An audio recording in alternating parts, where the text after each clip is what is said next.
नमस्कार। आज हामी एउटा यस्तो विषयमा कुरा गर्दैछौँ जुन एकदमै गम्भीर छ तर उस्तै महत्त्वपूर्ण पनि, भ्रष्टाचार। खास गरी जो सार्वजनिक सेवामा जाने तयारी गर्दै हुनुहुन्छ, उहाँहरूको लागि त यो झनै काम लाग्नेछ। ल, अब सुरु गरिहालौँ है। आजको हाम्रो छलफलको बाटो कस्तो छ भने, पहिले त भ्रष्टाचार भनेको के हो त्यो बुझ्छौँ। त्यसपछि यसका प्रकारहरू के छन् अनि यो किन हुन्छ त, यसका कारणहरू के हुन् भनेर हेर्छौँ। समाजमा यसले कस्तो असर पार्छ र अन्त्यमा यसबाट बाहिर निस्कने बाटो के हुन सक्छ त्यसमा पनि कुरा गर्नेछौँ। ल, हाम्रो पहिलो बिन्दु, भ्रष्टाचार आखिर हो के त?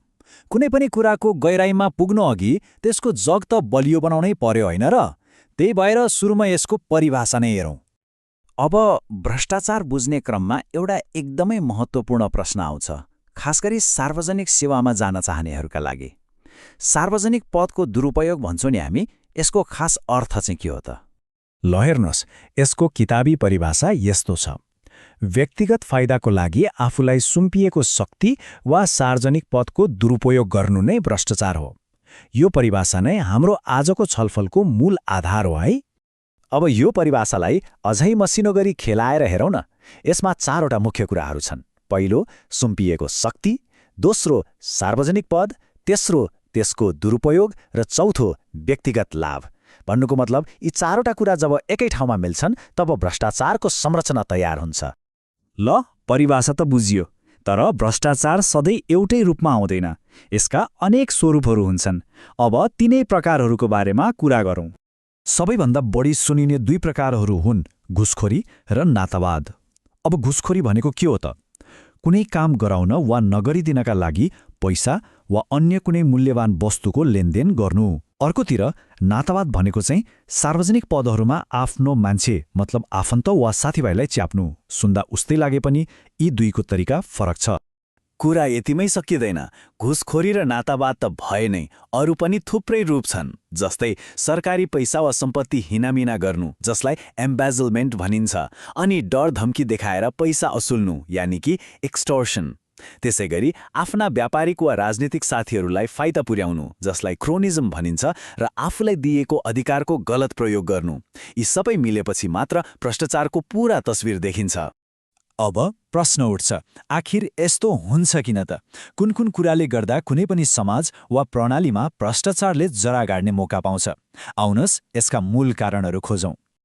यो चार्टले धेरै कुरा भन्छ। हेर्नुहोस् त, सबैभन्दा ठूलो कारण के देखाइएको छ? पारदर्शिताको कमी, लगभग 40%। त्यसपछि आउँछ कमजोर संस्थाहरू, करिब 30%।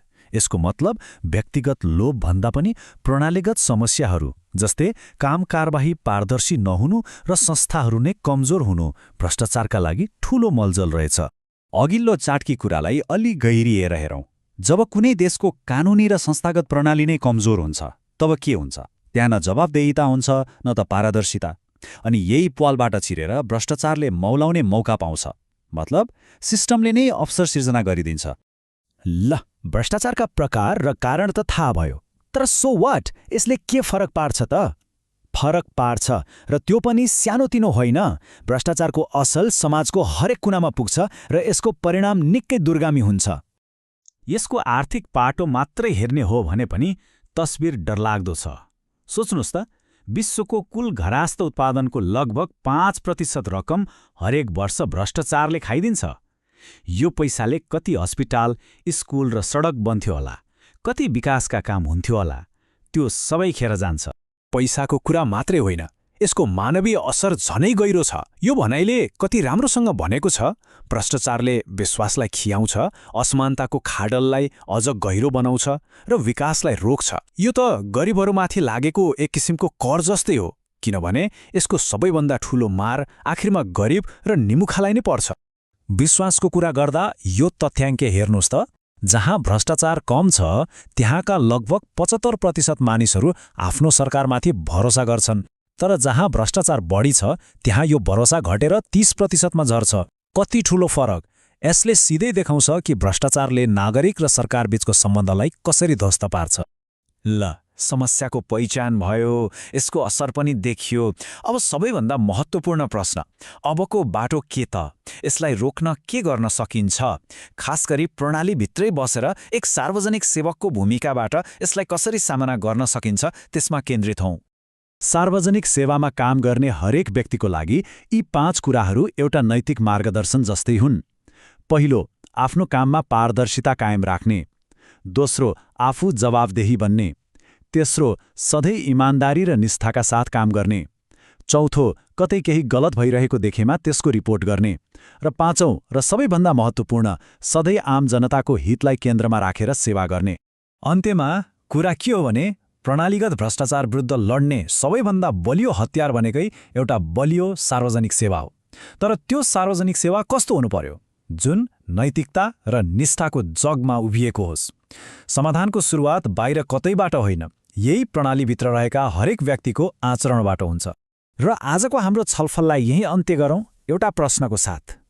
यति ठूलो प्रणालीमा जहाँ जताततै समस्या देखिन्छ, त्यहाँ एकजना व्यक्ति मात्र इमान्दार भएर के नै फरक पर्छ र? के साँच्चै एउटा व्यक्तिको निष्ठाले कुनै परिवर्तन ल्याउन सक्छ? यो प्रश्नमाथि सोच्दै गर्नुहोला।